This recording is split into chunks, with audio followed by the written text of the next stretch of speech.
দফা এক দাবি এক, দফা এক দাবি।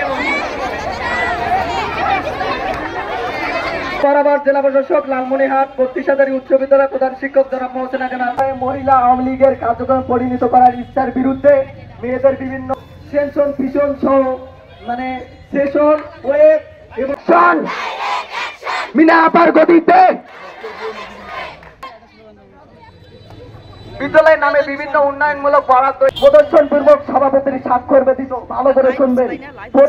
পুলিশ শিক্ষক যান, তিনি আমাদের এলাকাবাসীর কথায় কোনো কর্ণপাত করেছেন।